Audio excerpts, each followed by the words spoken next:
Hello बच्चों, अभी 7 मई को एग्ज़ाम की डेट आ चुकी है, लेकिन कन्फ्यूज़न बहुत सारा कर दिया है इन्होंने। अभी कुछ समय पहले नोटिस निकाल दिया कि एनटीए की जगह एनएमसी एग्ज़ाम कंडक्ट करवाएगा। फिलहाल अभी तो एनएमसी कंडक्ट नहीं करवाने जा रहा, अभी तो एनटीए ही एग्ज़ाम कंडक्ट करवाएगा। फिर ये अपडेट आ जाता है कि एनसीईआरटी ने अपनी साइट पर सिलेबस को अपडेट कर दिया है। फिर बच्चों में ये कन्फ्यूज़न है कि इस बार जो 2023 का नीट का एग्ज़ाम होगा वो रिड्यूस्ड सिलेबस के अकॉर्डिंग होगा या पुरानी एनसीईआरटी के अकॉर्डिंग होगा। ये सारे कन्फ्यूज़न हम लोग अपने इस वीडियो में दूर करेंगे।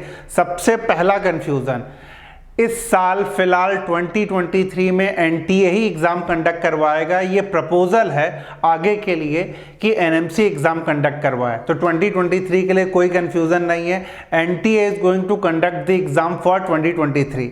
Second, what will be the syllabus of NEET 2023।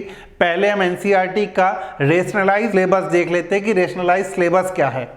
इसे ये रेशनलाइज सिलेबस कह रहे हैं और कह ये रहे हैं कि इन व्यू ऑफ द कोविड-19। आपको मालूम होगा जब हम लोगों ने क्लास 10th का एग्जाम दिया था, कोविड-19 का जो बच्चे क्लास 10th का एग्जाम दे करके आ रहे हैं, उस समय सिलेबस काफ़ी रिड्यूस कर दिया गया था, 12th का भी और 10th का भी। तो इन व्यू ऑफ कोविड-19 pandemic it is imperative to reduce content. उस समय बच्चे ज़्यादा स्कूल नहीं जा पा रहे तो सिलेबस रिड्यूस कर दिया गया था। बाद में 2020 में नेशनल एजुकेशन पॉलिसी भी हमारी इंप्लीमेंट हो गई, नेप 2020 जिसे कहते हैं। इसके अकॉर्डिंग भी सिलेबस रिड्यूस करके रेशनलाइज किया गया।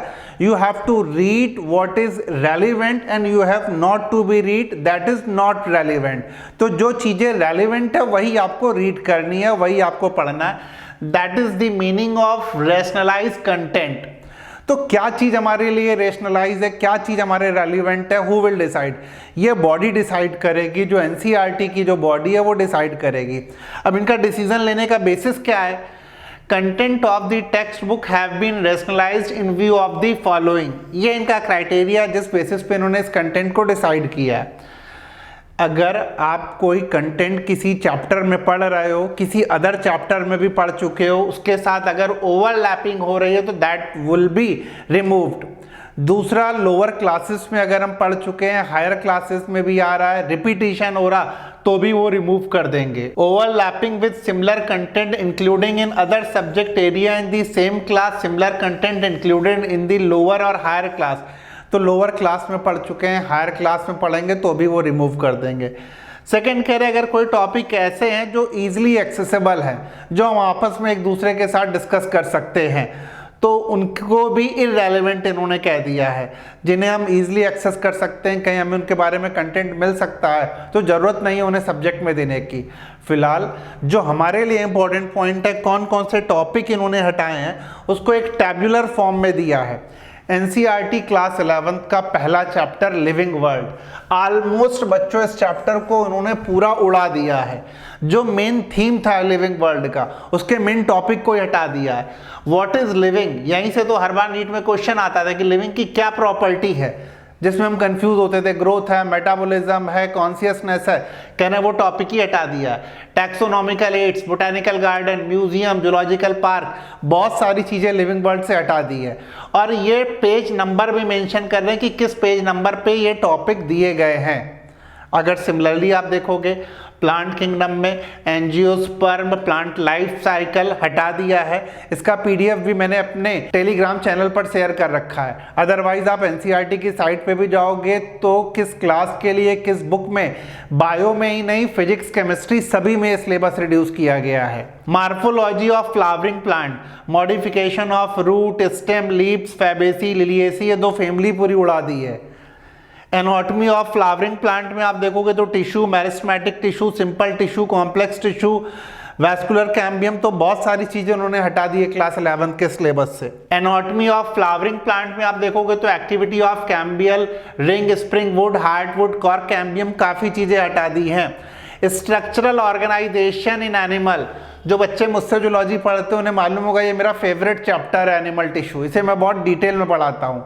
Epithelial tissue, connective tissue, muscular tissue, nervous tissue, इस पूरे टॉपिक को ही इन्होंने हटा दिया है। काकरोच की मार्फोलॉजी पहले सिलेबस में थी, अब वो हट गई है। अर्थवर्म की मार्फोलॉजी हट गई है। ये फ्रॉग मेंशन नहीं कर रहे हैं, इसका मतलब फ्रॉग अब सिलेबस में है। तो अगर ये चैप्टर ही हम नहीं पूरा पढ़ेंगे, ये चैप्टर तो पूरी ह्यूमन फिजियोलॉजी को बेस देता था, इस पूरे चैप्टर को फिलहाल हटा दिया गया है। इसी तरह से बायोमोलिक्यूल्स में nature of bond, dynamic state of body, constituents, metabolic basis for living state, transport in plant और मिनरल न्यूट्रिशन, दोनों चैप्टर को पूरी तरह से हटा दिया गया है। प्लांट ग्रोथ एंड डेवलपमेंट में फोटोपीरियोडिज्म, वर्नलाइजेशन, सीड डॉर्मेंसी हटा दिया है। हमारा favourite topic digestion and absorption, full chapter deleted है। न्यूरल कंट्रोल एंड कोऑर्डिनेशन में आई ईयर ऑलमोस्ट हटा दिया है, रिफ्लेक्स सेक्शन हटा दिया, अगर आप देखोगे mechanism of vision, mechanism of hearing हटा दिया है। तो क्लास 11 से सारी काफ़ी चीज़ें हटा दी हैं। इसी तरह से अगर आप देखोगे तो क्लास 12 में भी वो सेम क्राइटेरिया ले रहा है रेशनलाइजेशन का। जो टॉपिक हटाए हैं, पहला चैप्टर ही हटा दिया है, reproduction in organism, strategies for enhancement of food production, पूरा चैप्टर हट गया है। ये ऑर्गेनिज्म एंड पॉपुलेशन और इकोसिस्टम के ये टॉपिक्स हट गए हैं। Organism and population, ecosystem, environmental issue, पूरा चैप्टर ही हट गया है। तो इस तरह से रेशनलाइजेशन के नाम पर इन्होंने काफ़ी चैप्टर्स हटा दिए हैं। अब जो नई एनसीईआरटी आएगी उसमें जो कंटेंट है वो सेम रहेगा जो पुरानी एनसीईआरटी है, कि उन कंटेंट को भी ये मॉडिफाई कर रही है। एनसीईआरटी जब आएगी तो पता चलेगा। नीट का सिलेबस फिलहाल 2023 का कोई चेंज नहीं होने वाला है। जो एनसीईआरटी पुरानी थी वही हमें फॉलो करनी है। 2024 के लिए आगे जब कोई अपडेट आएगा तो बच्चों हम लोग डिस्कस करेंगे। किसी भी अपडेट के लिए यूट्यूब के हमारे चैनल को देखते रहिए और चैनल को सब्सक्राइब करिए।